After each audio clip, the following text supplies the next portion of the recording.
안녕하세요. 사연에 빠지다의 DJ 민영입니다. 자상한 남편과 인자한 시부모님을 만나 꽃길만 걷겠구나 싶었는데 뜬금없이 나타난 얄미운 동서 때문에 고민에 빠진 사연자님이 있습니다. 반전에 반전을 거듭하는 오늘의 사연, 어떤 내용인지 함께 들어볼게요.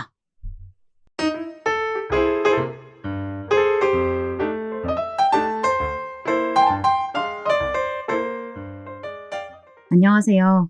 저는 어릴 때부터 꽃을 너무 좋아해서 대학을 졸업하자마자 작은 이벤트 회사에서 플로리스트로 일하고 있는 30대 여자입니다. 플로리스트라는 게 사실 이름만 거창하지 막상 일은 중노동에 가깝고 체력적으로도 너무 힘들기야 하지만 그래도 저는 일하는 내내 제가 사랑하는 꽃들과 함께 할 수 있어서 직업 만족도는 언제나 최상으로 즐겁게 일하고 있습니다. 그런데 제가 사랑하는 이 꽃 때문에 만난 인연으로 인해 하마터면 제 인생이 한순간에 무너질 뻔했습니다. 바로 이 꽃이 지금의 남자친구를 만나게 해주었거든요. 그날도 지방에서 큰 행사가 있어서 거의 잠도 자지 못하고 새벽 시장에 들러 주문해둔 꽃을 차에 한가득 실어 현장으로 가는 길이었습니다. 그런데 잠도 자지 못하고 장시간 운전까지 해서인지 자꾸만 잠이 몰려오더군요. 그러다가 그만 접촉사고를 내고 말았습니다. 다행히 다친 사람도 없었고 꽃도 멀쩡했지만 제 차에만 좀 문제가 생겨서 지금 당장 현장으로 갈 수가 없었어요. 그러던 중 제 상황이 다급해 보였는지 사고가 난 상대방 차주가 어디까지 가는지 묻길래 말씀드렸더니 다행히 같은 방향이더라고요. 그래서 제 꽃을 그분의 차에 실어 함께 이동했습니다. 저 때문에 사고까지 나서 곤란하셨을 텐데 이렇게 도와주시고 너무 감사해요. 저도 그렇고 차도 너무 멀쩡한데요. 거기다 저도 장거리 운전이라 지루하고 지쳤었는데 꽃향기 덕분에 전혀 지루하지 않고 너무 좋은데요. 남자의 말처럼 저도 가는 동안 한시도 지루할 틈 없이 이야기가 잘 통했습니다. 행사 장소에 도착해서도 이 차에서 내리기 싫을 정도로 말이죠. 다행히 저뿐만 아니라 상대방도 같은 마음이었는지 남자도 제게 관심을 보이면서 연락처를 먼저 물어보더라고요. 그렇게 그 인연으로 서울에서 다시 만나 함께 식사도 하고 자연스레 데이트도 하다 보니 어느새 지금의 남자친구가 되어 있었습니다. 저희는 2년 정도 연애를 했습니다. 그러는 사이 어느새 둘 다 30을 훌쩍 넘겼더라고요. 처음 만났을 때 설렘이나 두근거림은 없었지만 그래도 결혼을 한다면 지금이 적당한 시기라고 생각했어요. 나이도 나이였지만 무엇보다 남자친구의 부모님께서 유치원을 운영하시는데 남자친구에게 차나 집을 다 지원해 주실 정도로 경제적으로 굉장히 안정적이신 것 같았거든요. 속물 같아 보이기야 하지만 사실 결혼이라는 게 현실적인 조건을 절대 배제하고 볼 수 있는 일은 아니었으니까요. 결혼 상대자로도 지금의 남자친구가 딱이라고 생각했습니다. 그리고 남자친구는 평소에도 어머니에 대해 자주 얘기했었는데 얘기할 때마다 항상 교육자로서도 존경할 만한 분이라면서 함께 근무했던 선생님 중 한 분이 형이랑 결혼할 정도면 알만하지 않냐고 하더라고요. 저는 너무 신기하면서도 이야기를 들으면 들을수록 남자친구의 어머님이 더 궁금해졌어요. 주변 친구들을 보면 시부모님의 사회적 위치가 어떻든 재산이 어느 정도든 간에 시어머님의 시자만 나와도 다들 학을 뗐는데 아들이 저 정도로 어머니에 대해 극찬을 하고 함께 일하던 직원과 고부 사이로 지낼 정도면 최소한 시집살이는 시키지 않는 분이겠지 이런 기대가 조금 있었습니다. 물론 사람은 당연히 만나서 직접 경험을 해봐야 아는 거겠지만요. 그런데 그런 조건 좋은 남자친구에게 딱 한 가지 걸리는 것이 있었어요.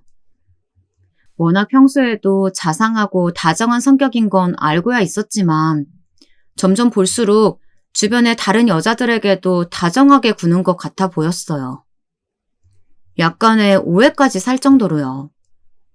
한 번은 제가 남자친구의 차를 탔는데 처음 보는 방향제가 있더라고요. 제가 향기가 좋다고 말했더니 최근 들어 남자친구의 차로 함께 출퇴근하는 직원이 있는데 그 친구가 선물해 줬답니다. 저는 처음 듣는 얘기라 함께 출근하는 직원이 누군지 물었어요. 그런데 글쎄 그 직원이 다름 아닌 최근에 입사한 신입 여직원이랍니다. 아무리 그래도 어떻게 여자 직원이랑 같이 출퇴근하는데 말을 안 할 수가 있어? 언제부터 한 거야? 얼마 안 됐어. 저번 회식 끝나고 집에 가려고 택시를 잡는데 마침 같은 방향이더라고. 그래서 자연스럽게 얘기가 나온 거야. 신입 직원이라서 차비라도 아끼면 좋을 것 같아서 그냥 도와주는 거지. 절대 자기가 걱정할 일 아니야. 심지어 회사에 들어온 지 얼마 안 된 신입이라면서 기름값도 안 받고 해주는 거더라고요. 저는 이해가 되질 않아 몇 번이나 따져 물었지만 남자친구는 너무도 태연하게 별일 아니라는 듯 넘겼습니다. 성별만 여자일 뿐이지 그냥 어린 동생 같은 직원이라 도와주고 싶은 거라네요. 저는 항상 남자친구의 호의와 배려가 일상인 그런 점이 마음에 걸렸습니다. 하지만 어쩌겠어요. 그럴 때마다 항상 부모님을 들먹이며 자신은 어머니에게 그렇게 배워서 어려운 사람들을 보면 쉽게 지나치지 못하겠다네요.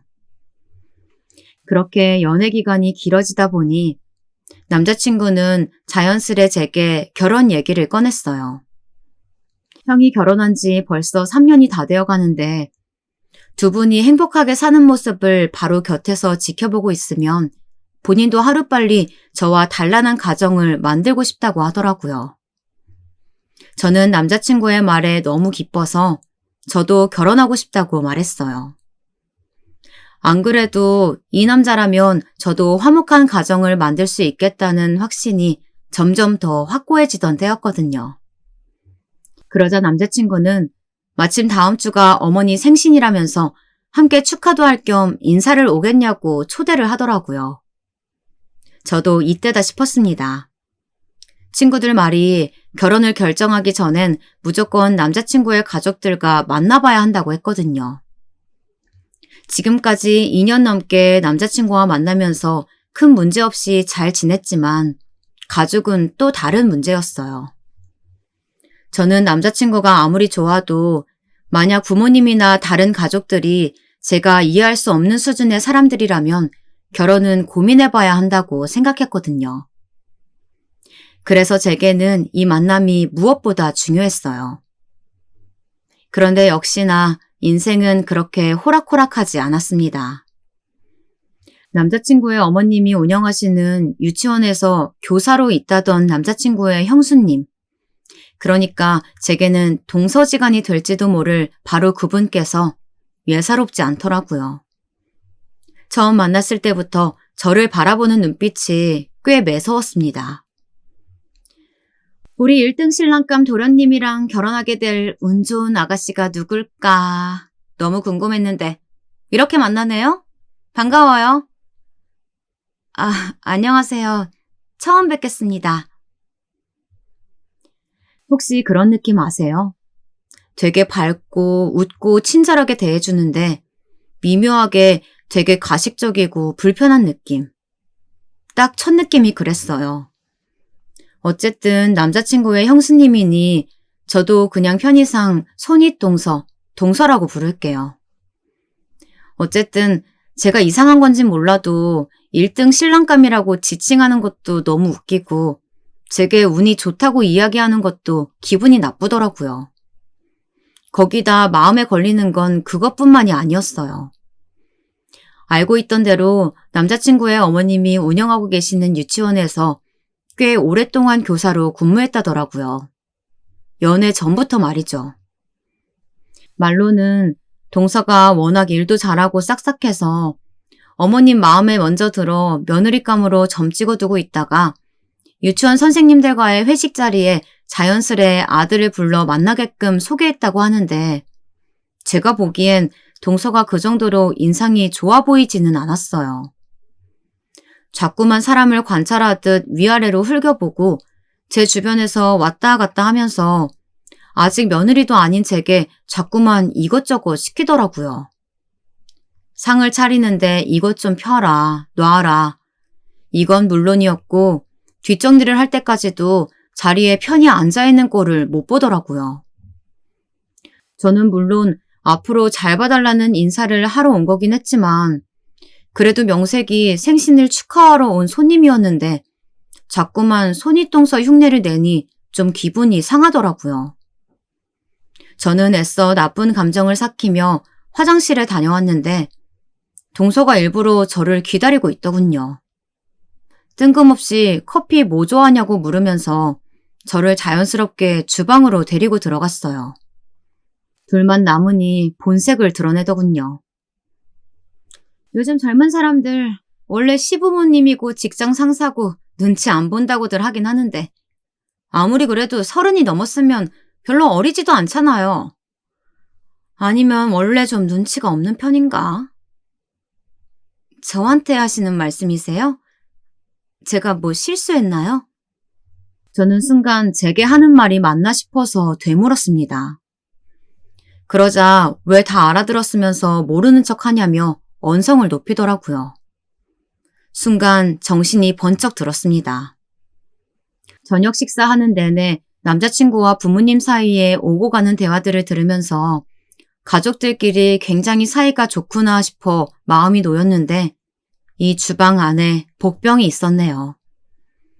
이런 사람을 남자친구의 어머님은 좋게 보시고 며느리까지 삼으셨다는 건 평소에 연기를 굉장히 잘하거나 그게 아니라면 밑에 사람들만 소위 말로 몰래 갈구는 그런 스타일인 것 같았어요. 나이도 먹을 대로 먹은 사람이 왜 그래? 본인보다 어른이 왔다 갔다 움직이면 손님이든 남이든 일어나서 거드는 게 기본이고 예의잖아. 알아서 좀 해야지. 꼭 내가 부려먹는 사람인 것처럼 보이게 일일이 시켜야겠어? 저는 순간 너무 기가 차고 억울해서 말문이 콱 막혀버렸습니다.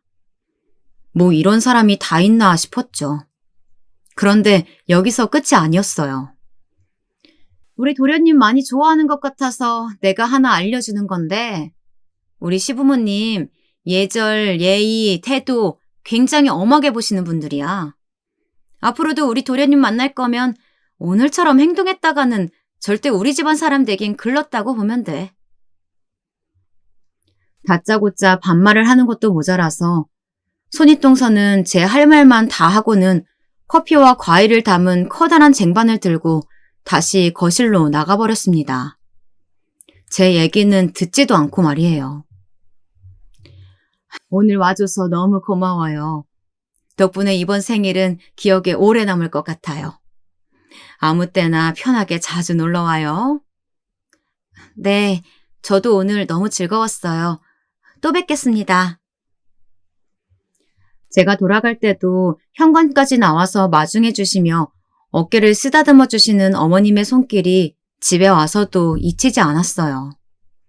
한마디 한마디가 너무 따뜻하고 다정해서 좋은 분이라는 인상이 깊게 남았죠. 하지만 역시나 제 동서가 될지도 모를 바로 그 여자가 마음에 걸렸어요. 어떤 의도를 가지고 저를 그런 식으로 대하는 것인지 가늠이 되질 않았어요.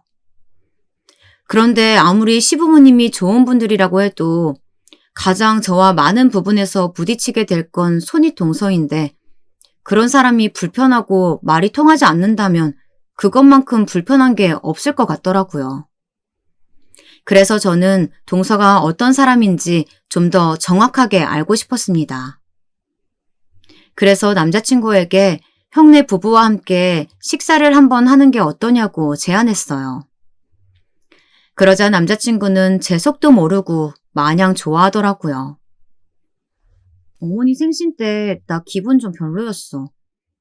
오빠 형수가 나더러 나이도 먹을 만큼 먹었다면서 왜 그렇게 눈치가 없냐고 그랬다니까? 정말?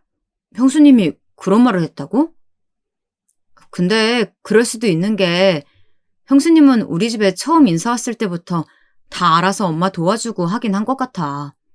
그래서 되게 싹싹하다고 생각했거든. 뭐야? 지금 형수 편 드는 거야?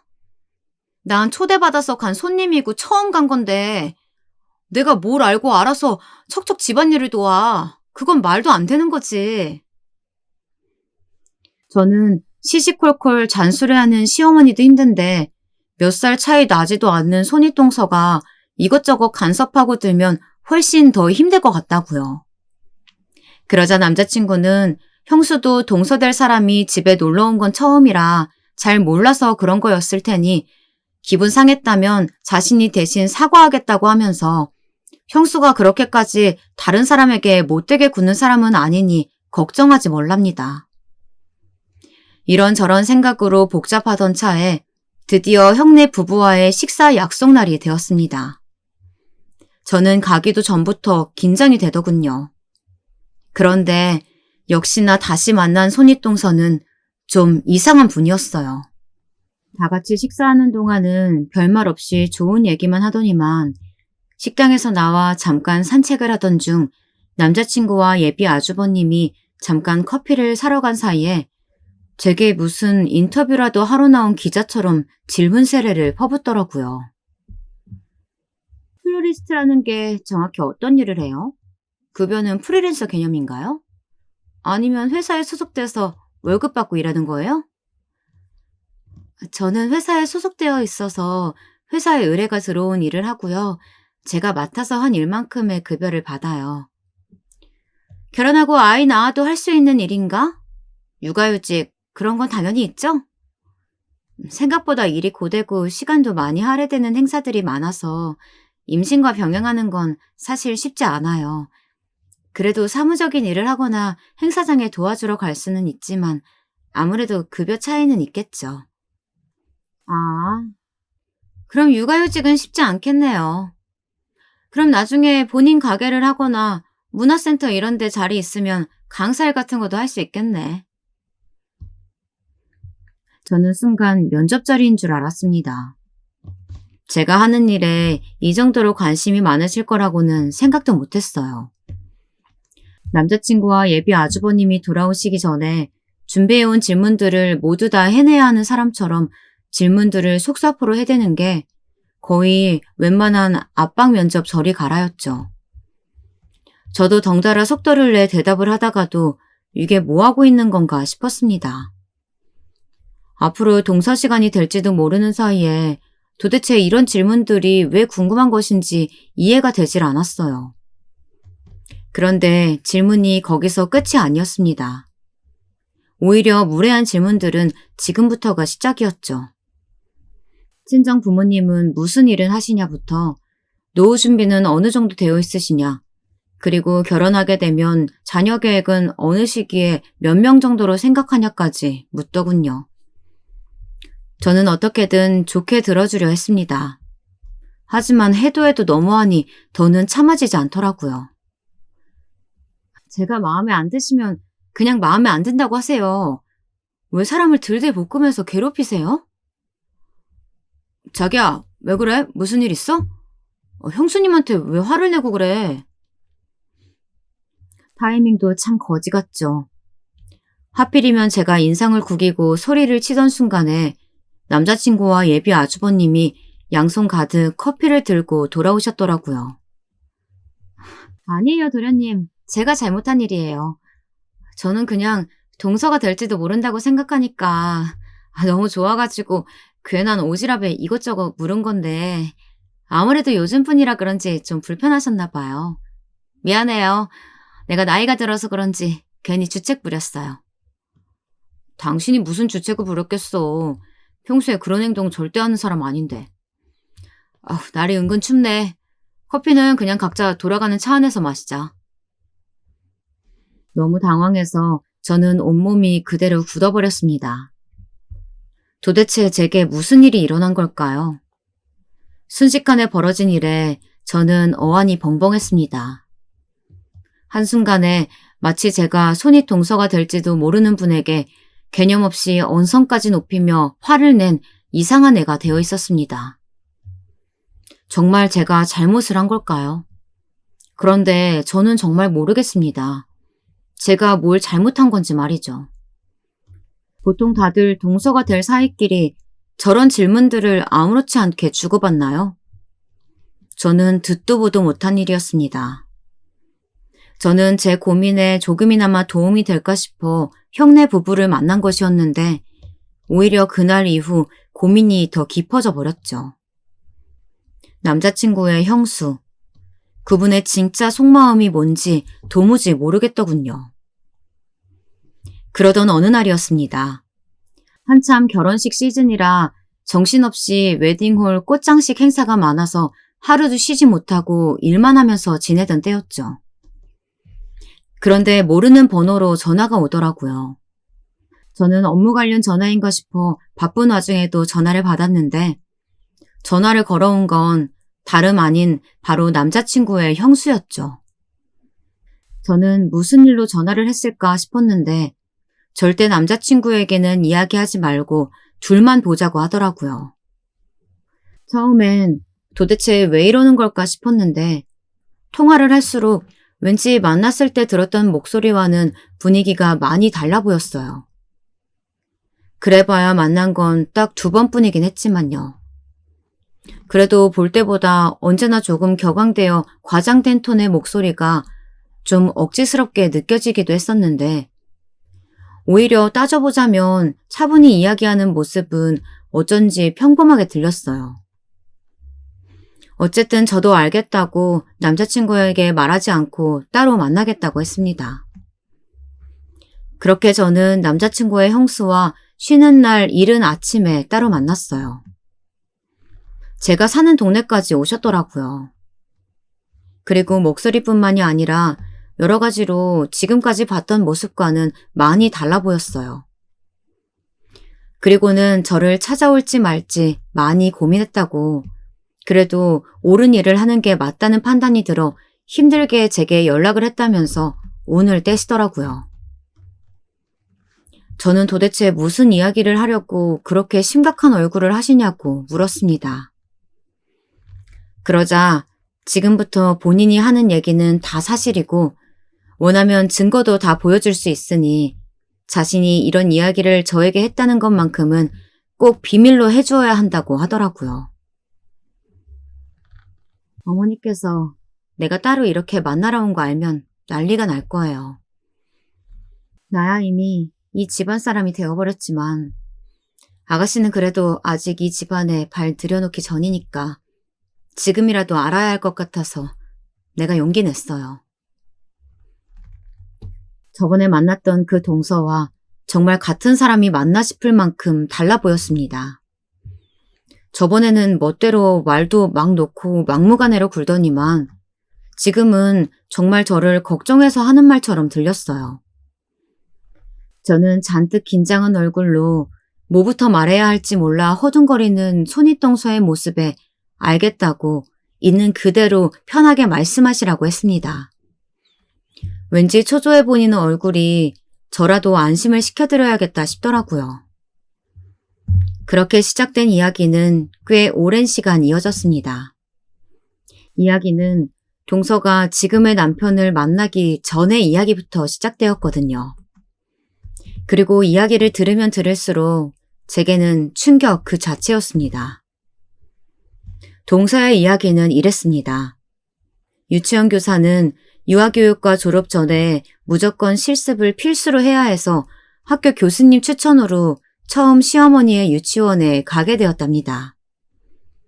규모도 작지 않고 한 동네에서 꽤 오래 운영한 곳이라 굉장히 체계적이고 안정적인 곳이라는 이야기를 듣고 실습에 참여했다네요. 그리고 사실 실습 기간이라고 해봐야 길어야 한 달이었으니 그때는 마냥 너무 좋아 보이기만 했대요. 그리고 특히나 지금의 시어머니이신 당시 원장 선생님께서는 너무 자상하게 잘해주시면서 이미지가 너무 좋고 마음에 든다며 졸업하면 바로 연락을 하라며 개인 연락처를 주셨대요. 바로 일할 수 있게 도와주겠다고요. 동서는 그 말에 솔깃해 정말 졸업을 하자마자 바로 연락을 드렸고 원장 선생님께서는 흔쾌히 곧바로 일할 수 있게 해주셨답니다. 그런데 지금이야 워낙 시나 구청에서 유치원이나 어린이집의 실태 조사를 꼼꼼하게 하기도 하고 아이 부모들도 전과 달라서 조금만 불만이 있거나 이상하다 싶으면 바로 원으로 찾아오거나 따지기도 하지만 동서가 처음 실습을 하던 시기만 해도 원장과 교사들이 쉬쉬하며 이어져 온 악행 같은 것들이 남아 있었답니다. 구구절절 말로 하자면 사소한 것들처럼 보일 수 있지만 사실 영유아부터 어린이들까지 보살피는 기관에서는 절대 관가에서는 안 되는 것들이었다며 한숨을 쉬더라고요. 동서가 처음으로 알게 된 건 아이들 부실 간식과 재료 공급 문제였답니다. 동서가 알기론 보통 원으로 배달을 오는 경우가 많은데 꼭 원장은 남편과 함께 차를 가지고 나가 간식이나 식사 재료를 장을 봐왔답니다. 자기들 말로는 더 좋은 회사에서 신선한 재료를 사려고 발품을 파는 것이라고 자랑스럽게 이야기하는데 막상 사온 재료들을 보면 그렇지 않은 경우가 태반이었답니다. 알고 보니 과일이나 제과, 제빵류 같은 경우 옛날부터 원장이 거래하던 공장들의 공장장들에게 조금씩 돈을 찔러주면서 폐기 직전의 제품들을 거의 공짜나 다름없이 가져온 것들이었고 재료들은 큰 식당에 대량으로 납품하는 가게들에서 품질이 좋지 않아 팔지 못하고 남은 떨이식으로 채소나 고기를 싸게 가져오는 것이었습니다. 저는 동서의 말을 듣는 내내 미간이 구겨졌습니다. 그리고 지금 제게 이런 얘기해주는 사람도 이해가 되질 않았어요. 양심이라고는 없는 사람들이라는 걸 알면서도 도대체 왜 그 유치원에서 지금까지 근무하고 있는 거예요? 거기다 그것만으로도 모자라서 그 집 며느리까지 되고. 바로 지금부터 해줄 얘기가 진짜예요. 나도 우리 시부모의 진짜 모습을 알게 된 건 결혼을 하고 난 뒤니까요. 이어진 이야기는 이랬습니다. 유치원에서 신입교사로 있었던 2, 3년 동안은 아예 유치원 재정에 대해 몰랐었대요. 그리고 3년 차가 넘어가자 유치원 안에서도 교사로서 어느 정도 입지가 생겼고 어느 날 원장이 따로 불러내더니 누구보다 친절하게 대해주면서 이것저것 개인사에 대해서 물었대요. 가족 구성원은 어떻게 되는지, 어린 시절부터 어떻게 자랐는지, 그리고 현재는 어떻게 살고 있는지 말입니다. 동서는 너무 따뜻한 눈빛으로 자상하게 이야기를 들어주길래 너무 고마웠답니다. 그래서 절대 남들에게 하지 않던 이야기들까지 하게 됐다네요. 어릴 때 아버지가 돌아가셔서 경제적으로 풍족하지 않은 가정에서 조금 힘들게 살았고 중고등학교 때는 나라에서 주는 기초지원금까지 받으며 공부해 대학도 간신히 졸업했다는 이야기까지 말이죠. 이야기를 다 듣고 나서 애틋해진 표정으로 동서를 꼭 안아주는 것도 모자라 얼마 뒤 갑자기 동서의 월급까지 올려졌답니다. 그때까지만 해도 동서는 자신이 정말 좋은 유치원에 들어왔구나 싶었답니다. 그래서 정말 최선을 다해 아이들을 돌보고 원장 부부에게도 깍듯하고 살뜰하게 굴었대요. 정말 자신의 부모님처럼 말이죠. 딱 그때부터였답니다.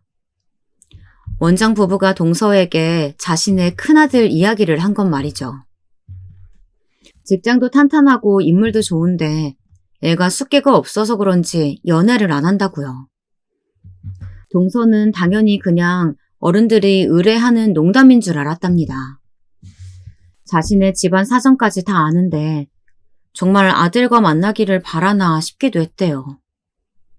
그런데 회식 자리에서 남자친구 없냐고 물으시더니 그 자리에서 정말 큰아들을 불러 소개를 해줬답니다. 거기다가 원장이 불러낸 큰아들은 정말 원장 부부의 말대로 좋은 직장도 다니고 있었고 외모도 평범하니 마음에 들었답니다. 그 순간 원장 부부에 대한 무한 신뢰가 쌓였다네요. 마치 사이비 종교에 빠져버린 사람처럼요. 그런데 내가 깜빡 속았더라고요. 평생을 그렇게 살았으니 그 연기가 아예 몸에 배어버렸는지 본인들도 본인들의 연기에 취해 있는 것처럼요. 저는 순간 동서의 말에 소름이 돋았습니다. 도대체 무슨 일을 당했길래 저렇게까지 말하나 싶어서요. 동서는 연애를 6개월도 채 하지 않고 바로 결혼식을 올렸대요. 그때까지만 해도 시댁 식구들은 물론이었고 남편 될 사람도 너무 좋은 사람이었으니 더 이상 연애만 하고 있어봐야 시간 낭비라고 생각을 해서 빨리 서둘렀다네요. 그리고 결혼식을 올리고 혼인신고를 하자마자 유치원을 동서에게 넘겨주었답니다. 물론 서류상이었죠. 건물은 당연히 시부모님 소유였지만 원장직을 이제는 며느리가 된 동서에게 넘긴 것이었습니다. 동서의 고난은 그때부터 시작됐답니다. 마치 마녀의 꿰매 넘어가 성에 갇힌 공주님 이야기처럼 끔찍했대요. 자신의 시부모님, 두 분은 아주 완벽한 한 쌍이랍니다. 오랫동안 유치원을 운영하며 나쁜 짓을 하는 데에 도가 텄는지 아주 합이 좋아서요. 이제는 한 식구라고 자신들이 유치원을 운영하며 저지르고 있는 만행들을 숨기지도 않았답니다. 오히려 너도 알고 있어야 한다 라는 식이었대요. 그 순간 동서도 덜컥 겁이 나면서 이건 아니다 싶어 시부모님에게 바른 소리를 했는데 두 분 다 오히려 동서의 반응이 기가 막히다는 듯 한심해했대요. 네 친정어머니 생활비하며 네가 이 집에서 먹고 자는 돈이 다 그 돈이야. 너나 네 엄마도 우리랑 다 공범이라고. 알고 보니 처음부터 자신들의 며느리로 동서를 고른 것부터가 아주 계획적이었다네요. 동서가 결혼하고 혼자 사시는 친정어머니에게 시부모님은 자신의 남편을 시켜 생활비를 매달 드리고 있었답니다. 동서는 뭣도 모르고 처음엔 고마웠는데 알고 보니 그게 다 유치원 지원금에서 횡령한 돈으로 이체를 매달 시키는 것이었어요. 시부모의 계획에 동서가 완벽하게 걸려든 거였죠. 이미 완벽한 공범이 되어 있었던 것입니다. 아니, 어쩌면 시부모가 지금까지 저지른 잘못들까지 혼자 다 덮어쓰게 될지도 모르는 상황이었어요. 동서는 하루하루가 불안하고 살얼음 판이었지만 시부모님은 언제나 주변 사람들에게 동서를 칭찬하며 유치원 관련 일은 모두 다 일임했다는 식으로 이야기하고 다녔다네요. 내가 가진 거 없고 가난하니까 딱이다 싶었던 거죠. 자신들의 빠져나갈 구멍으로 딱 좋다 싶었던 거예요. 자신들이 저질러 놓은 잔무들이 걸리면 다 책임지게 하려고 결혼까지 시켰다고요? 아무리 그래도 저는 잘 이해가 안 돼요. 그러고도 충분히 나물 인간들이에요. 그 사람들. 아이들이 먹는 음식을 가지고 장난치는 것도 문제였지만 교사를 고용하거나 외부 업체를 선정할 때에도 문제가 많았답니다. 단 한 번도 합법적으로 진행된 적이 없었대요. 그래서 혹시 모를 일을 대비해 동서는 증거 자료들을 조금씩 다 모아뒀답니다. 잘못하다간 자신이 다 뒤집었을지도 모르니까요. 저는 이런 얘기를 저에게 해주는 이유가 뭐냐고 물었습니다. 그리고 동서는 도대체 어떻게 할 생각인지 물었죠. 그러자 동서가 지금까지 자신이 저에게 왜 이상하게 군 줄 아냐고 묻더라고요.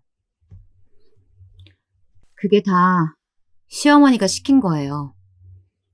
둘째 며느리도 당연히 본인들의 입맛에 맞는 사람으로 골라야 하는데 아가씨에 대해 전혀 아는 게 없으니까 나한테 테스트해보라고 시킨 거였어요. 그게 다 어머님께서 시킨 테스트였다고요? 이 집만의 이상한 기준 같은 게 있어요. 결혼해도 아이가 생겨도 절대 남편이 벌어다 주는 돈으로 살림만 하면 안 된다. 그리고 아이는 아들을 낳을 때까지 계속 낳아야 하고 친정 부모님 봉양은 어디까지나 돈으로만. 모시는 건 무조건 시부모님만 가능. 그게 다 무슨 소리예요? 남자친구의 부모님이 실제로 동서가 신혼여행에서 돌아오자마자 앉혀놓고 이야기한 내용이랍니다.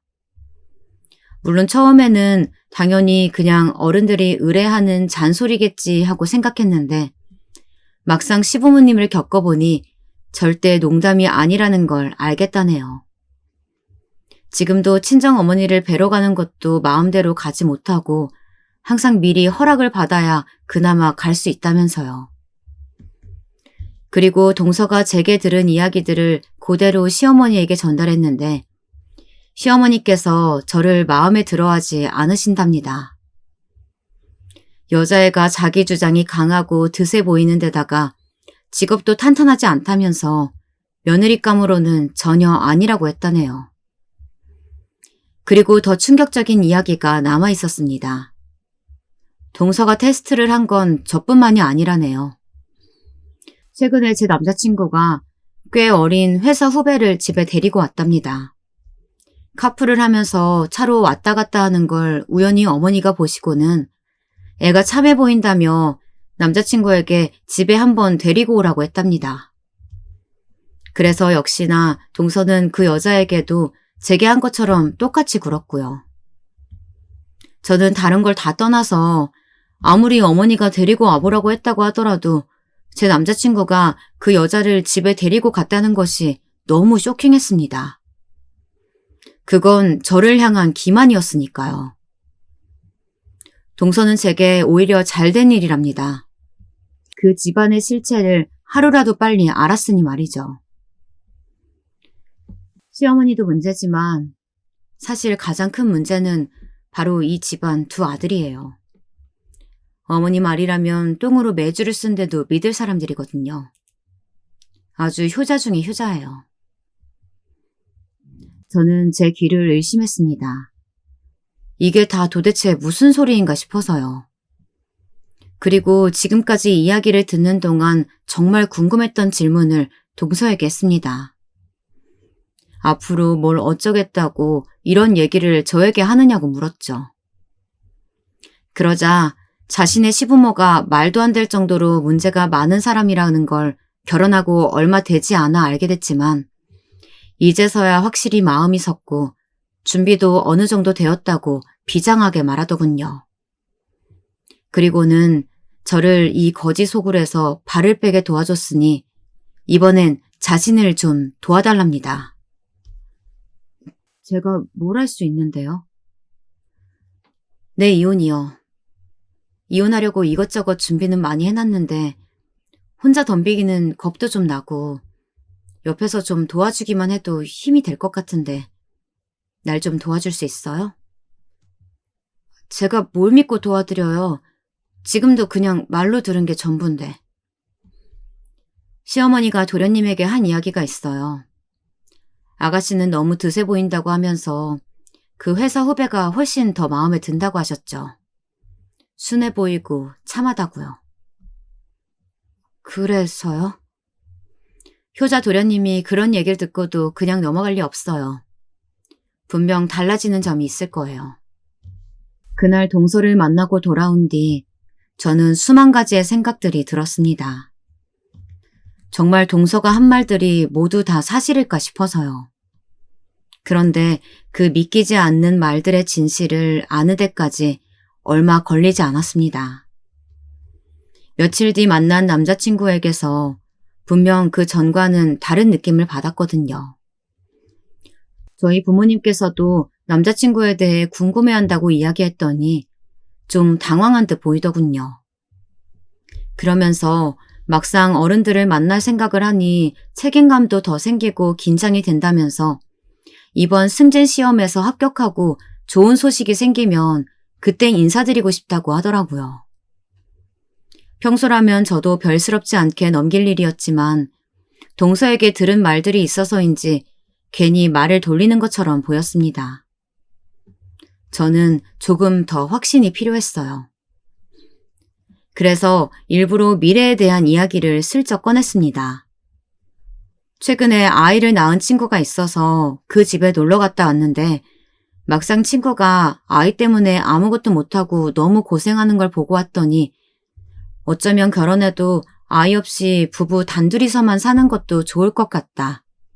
이런 생각이 들었다고요. 그리고 난 나이 들면 외국에 나가서 사는 것도 좋을 것 같아.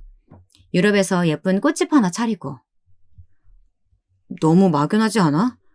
결혼까지 했는데 아이도 없이 사는 건 말이 안 되지.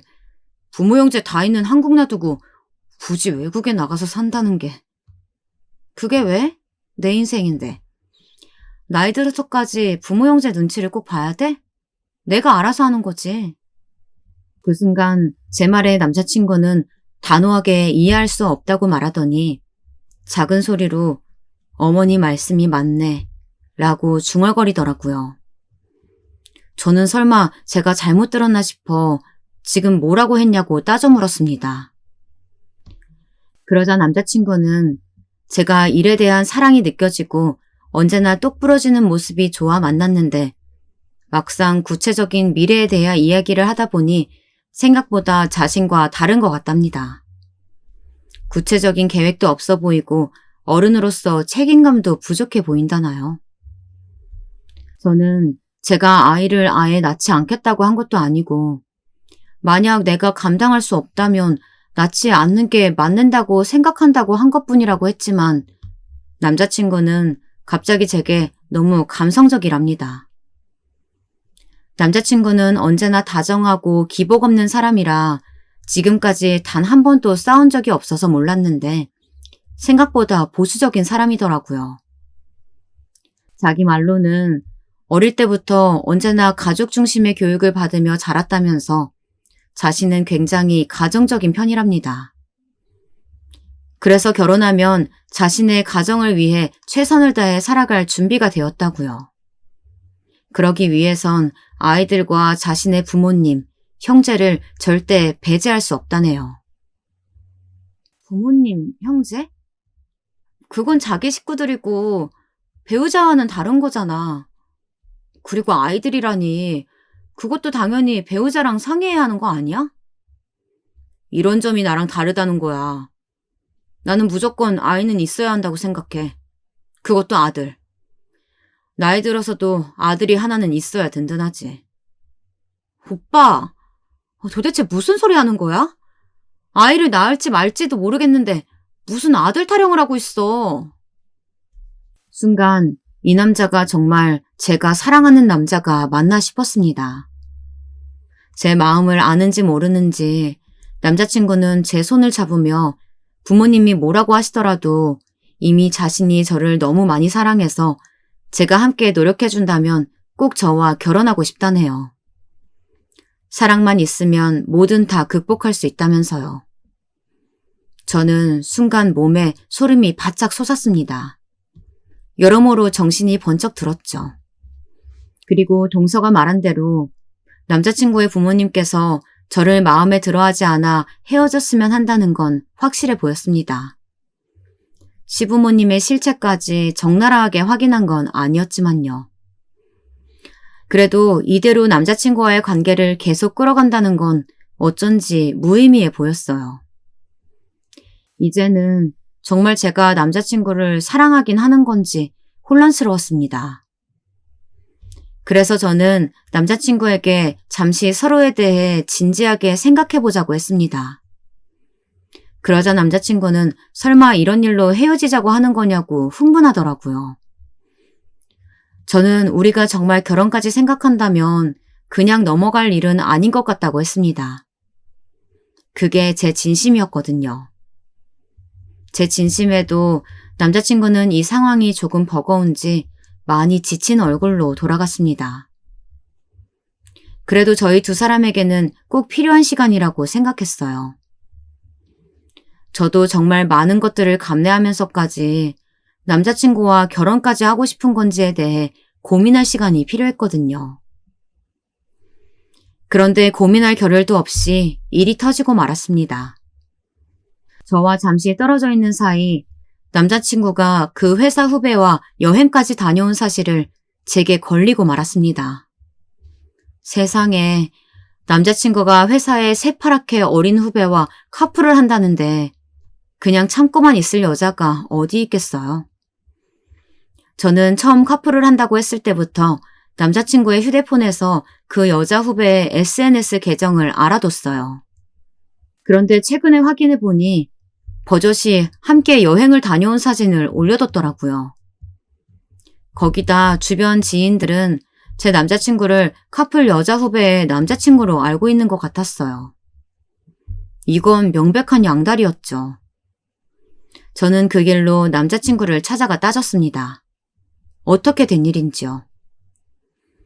그러자 남자친구는 이런저런 핑계를 대며 둘러댔지만 결국 그 여자 후배와 단둘이 여행을 다녀온 사실은 실토를 하더군요.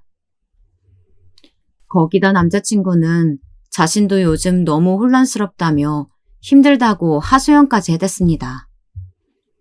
그러면서 사실 제가 부모님께 인사를 드리고 난 뒤 어머니께서 알게 모르게 속상해 하셨답니다. 제가 어머니의 마음에 들지 않아서요. 그런데 마침 후배를 우연히 보셨는데 너무 흡족해 하셨답니다. 여러모로 좋은 배우자감이라면서요. 저는 너무 황당해서 헛웃음이 튀어나왔어요. 세상에 이런 마마보이가 어디 있답니까? 엄마의 말 한마디에 2년 넘게 만난 여자친구를 배신하고 다른 여자와 여행을 간다뇨. 동서에게 들은 그대로였습니다. 어머니도 문제였지만 진짜 문제는 제 남자친구였어요. 저는 그 길로 남자친구를 뻥 차버렸습니다. 다시는 연락도 하지 말라고 엄포를 놓았죠. 막상 일이 이렇게 되고 보니 속이 다 시원했습니다. 그런데 상상도 못했던 일이 또 벌어지고 말았습니다.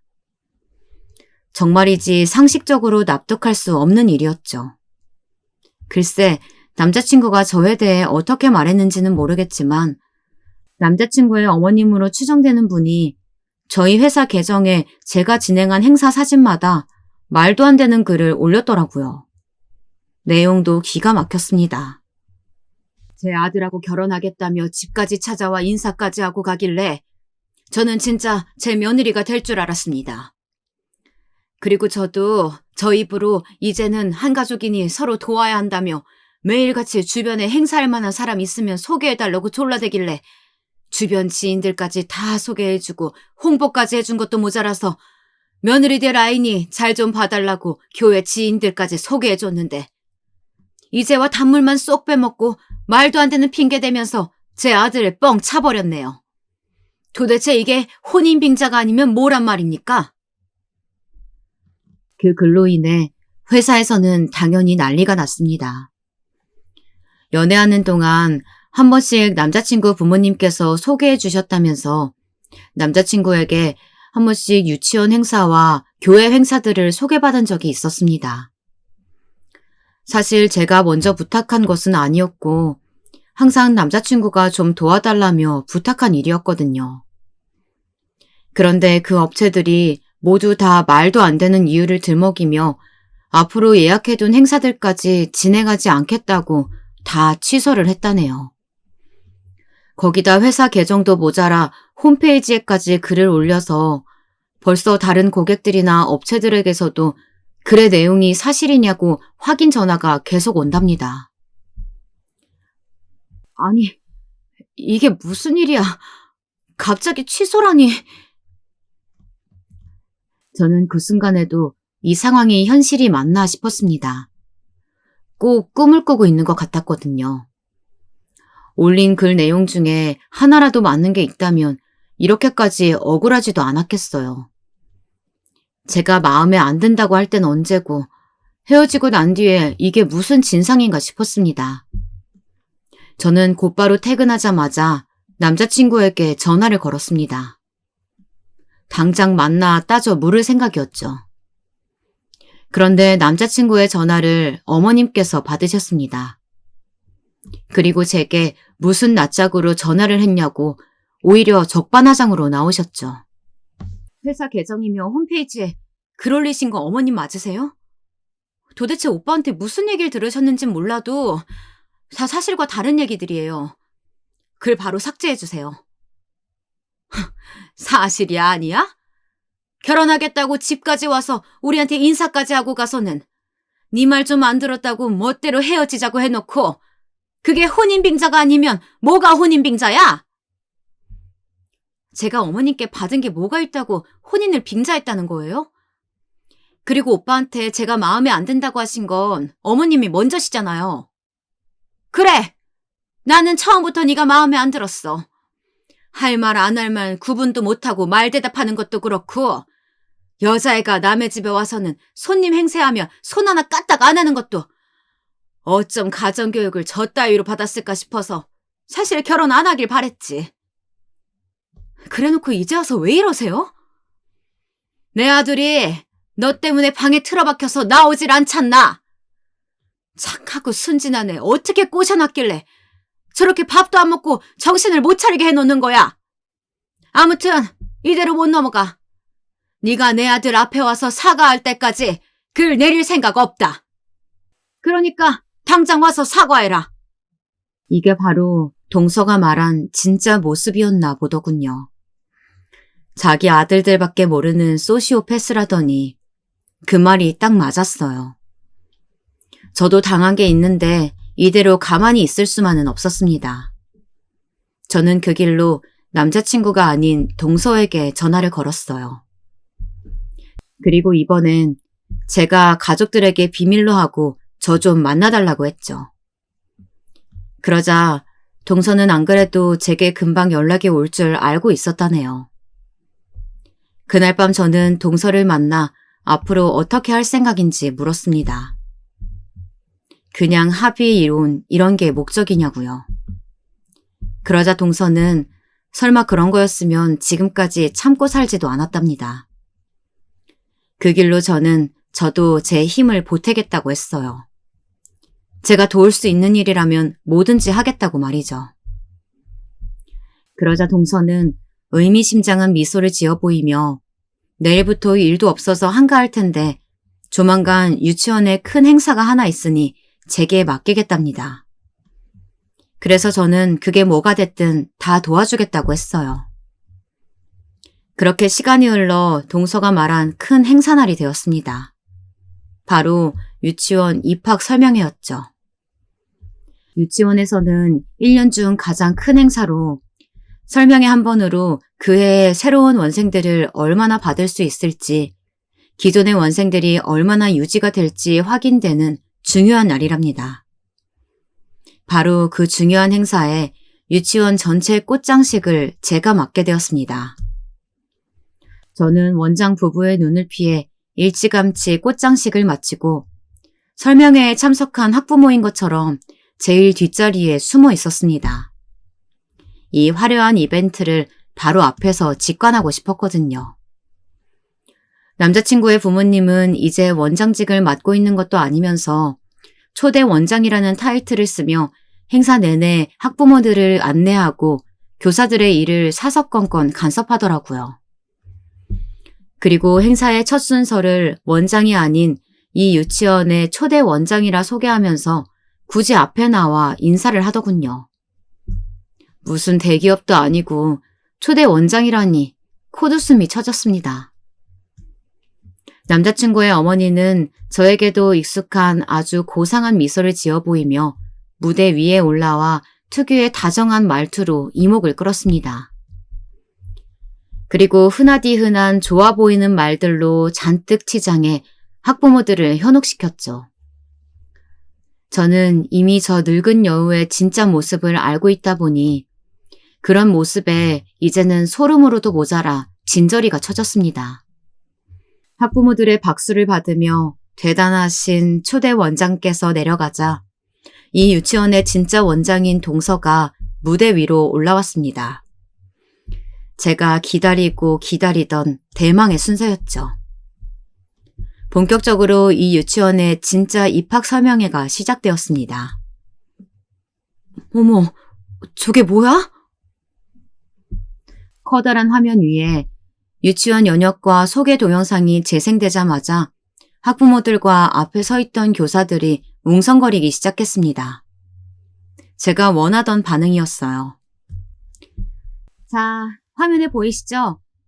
우리 유치원의 초대 원장님이신 고영심 여사님께서 지난 30년간 아이들이 먹는 급식과 간식 식재료를 가지고 얼마나 많은 돈을 해드셨는지에 대해 제가 아주 상세하게 정리한 자료입니다. 이게 뭐야? 너 미쳤어? 빨리 안 내려? 그리고 다음 영상입니다. 자료만으로는 학부모님들도 믿기 힘드실 것 같아서 제가 직접 공장과 식자재 업체를 찾아가 뇌물을 주고 폐기 직전에 상품들을 받아오는 장면을 찍은 영상입니다. 야, 너 뭐야? 네가 왜 여기 있어? 설마 너네 둘이 짠 거야? 다음은 교사분들과 유치원 내 직원분들이 봐주셔야 하는 자료인데요. 구와 지자체에 요청한 직원들 월급 명세서와 실제 직원들에게 지급된 월급 명세서입니다. 확연히 차이가 나죠? 동서가 결혼하고 난 이후부터 3년간 차곡차곡 모아둔 자료들을 하나도 빼지 않고 모두 다 설명의 자료로 만들어 발표까지 완벽하게 마무리하는 동안 저는 늙은 여우 할머니가 도망가지 못하도록 붙잡고 있었습니다. 그러는 동안 앞에 앉아있던 학부모들은 모두 다 심한 소리를 뱉어내며 하나둘 자리를 떠났죠. 그리고 동서는 하루라도 빨리 이 비리들을 고발했어야 하는데 3년이라는 긴 시간이나 걸려서 공개하게 된 걸 사과드린다며 그 자리에서 90도로 허리를 숙이고 사과했습니다. 그리고 조만간 언론에도 공개될 거고 형사고발도 한 상태라 법적으로도 조치가 취해질 거라고 안내했죠. 학부모들이 거의 다 강당에서 빠져나갈 때쯤 누가 연락을 했는지 잘나신 두 아드님이 유치원에 도착했더라고요. 얘들아, 저년들 잡아서 아주 평생을 깜빵에서 콩빵 먹게 해야 돼. 감히 내가 평생 일궈온 유치원을 망가뜨려? 너희 둘 내가 가만 안 둘 거야. 그리고 동서가 폭로할 일은 거기서 끝이 아니었습니다. 어안이 벙벙해져 도대체 이게 무슨 상황인지 모르겠다는 듯 서 있는 못난이 두 형제에게 동서는 아직 끝나지 않았으니 정신 똑바로 차리고 당신들 부모의 실체를 확인하라고 엄포를 놓았습니다. 그리고 화면에는 지금까지 초대 원장이 동서에게 보낸 메시지와 통화 녹취 내용이 들어있었습니다. 내용은 거의 다 유치원 관련된 일이었는데 급식 문제든 비용 문제든 언제든 문제가 될 수 있다고 말하는 동서에게 시키는 대로 해라. 어디 감히 시부모에게 아는 척 토를 다느냐며 말도 안 되는 소리를 일삼았고 동서가 한마디라도 싫다는 투로 이야기하면 괘씸하다면서 감히 부모에게 덤비는 아내를 내 아들이 데리고 살아줄 것 같냐는 말까지 하며 언제든 자신이 마음만 먹으면 며느리 정도는 쉽게 내칠 수 있다는 투로 이야기하는 녹취 파일들이 20개도 넘게 있었습니다. 그리고 일부러 아이를 갖지 않고 있었던 동서에게 불임이 아니냐며 다그치며 부부간의 잠자리 문제까지 간섭하시는 메시지들까지 있었습니다. 저는 동서에게 이미 다 들은 이야기였는데도 막상 직접 눈으로 보고 나니 훨씬 더 충격적으로 느껴지더군요. 여보, 서운한 게 있으면 나한테 말을 하면 되지. 망심스럽게 이게 다 뭐야. 유치원 잘못되면 우리도 다 힘들어지는 거 잘 아는 사람이 이랬어? 망신? 이 정도 가지고 망신? 헛소리 말고 이거나 받아. 이혼 서류랑 내가 결혼 생활 내내 받았던 정신적 피해 보상에 대한 위자료 상세히 적혀 있어. 뭐? 이혼? 당신 미쳤구나. 내가 원하는 대로 해주는 게 좋을 거야. 그러지 않으면 내가 가지고 있는 더 많은 증거들이 다 세상에 알려지게 될 테니까. 타이밍도 기가 막히게 마침 교육청 공무원들이 강당으로 들이닥쳤습니다. 지원금 부당 취득 혐의로 감사 의뢰가 들어왔으니 조사에 성실히 임해주셔야 한다면서 고영심 원장을 찾았죠. 아직도 상황 파악이 안 되는지 초대 원장은 발버둥 치며 자신이 원장이 아니라며 난리를 쳤습니다. 그리고 아들들 이름을 부르짖었죠. 하지만 아들들은 이 상황이 혼란스럽고 무섭기만 한지 뒤로 슬슬 물러났습니다.